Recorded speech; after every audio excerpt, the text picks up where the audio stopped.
How's it going, guys? Welcome to my video. Today I'll be talking about the Reptilekages Enclosure, specifically the 5 foot by 3 foot by 3 foot enclosure.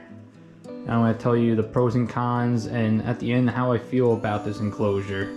So first thing I like about my Reptilekages Enclosure is it could hold like about 11 inches of substrate in the front. I mean, you could stack more in the back, which I did, but it's very nice to be able to hold this much substrate, have it like spill over, because it's definitely very annoying when you have like a sliding glass or plexiglass, I'm pretty sure, enclosure, and then getting dirt stuck in these grooves. It's very big pain when you get dirt in them.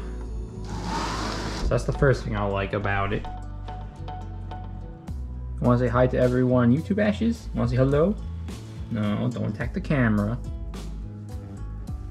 But the second thing I like about my Reptilekages Enclosure, well, this is more strictly about the assembly, is I'm actually left the sticker up there. I'll put up real close. I don't know if you read that, but the assembly was pretty nice. The stickers tell you which directions to put the pieces, which is definitely very helpful because it can get very confusing, especially the beginners such as myself.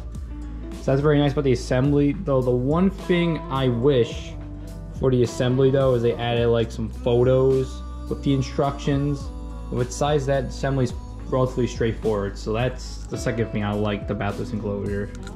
I also like to add, I think this enclosure is very sturdy. You see, pushing a decent amount of force, and the enclosure is not really the one moving. It's really just the rack moving back and forth. The enclosure is actually still pretty solid. Pushing it is actually moving the rack. It's holding it on.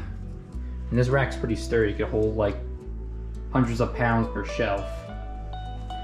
But the one part of the enclosure that's not the most sturdiest is probably just like plexiglass, well, acrylic. I'm 99% sure it's acrylic, which is nice and light, but if you could see, it scratches very easily. And when you have a nice lives like a monitor who likes to window surf in her free time. Yes, I'm looking at you, Ashes. You love to window surf, don't you, girly girl? And when they like to window surf, those sharp claws scratch the crap out of the plexiglass, and then it's not looking so pretty. So if you're like a sort of perfectionist, if your enclosure like everything nice and clean, looking nice, then this might be a decision for you not to get this enclosure, because if you have a lizard with sharp nails, they will scratch it, especially when they're trying to get out. So that's something to keep in mind. Now let's talk about the light fixtures and how they do it with this enclosure. So you don't need to get fixtures in the enclosure, and if you do get them, you have to put them in yourself, but they put these back holes. As you can see, here's like a spare one right there. It's kind of hard to see, but cables over there, and there's somewhere there. If you're getting fixtures for them, they already pre-drill some holes in the back for you, which is very nice. It makes it look nice and clean and stuff. But one issue of this, in my opinion, is if you ever want to put another reptile, for example, and add or take out fixtures, you gotta take off the top, because there's no way you're getting the outlet for that little hole obviously in the back. So it looks nice, and if you plan on putting everything in once and not changing anything, then it's not an issue. But if I ever, you know, wanted to move my Aki out here, put like another reptile in, like a snake or something, change the fixtures up, then it's gonna be a pain to do that, because I'm gonna have to take the whole top off. So that's another thing to keep in mind. But if you plan on putting the fixtures in once, never changing them, like I am, that's not much of an issue.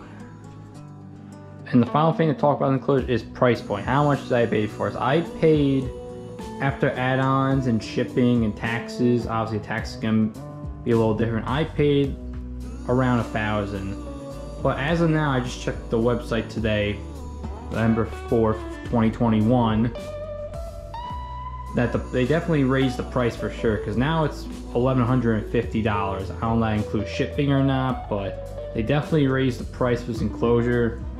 So I can't say, I was gonna say it was the best enclosure for its price point, but I haven't done research on PVC enclosures for a little bit. But it's still definitely a good choice and a reputable brand to still consider, even though they raised their price a few, like $200. I would still consider it.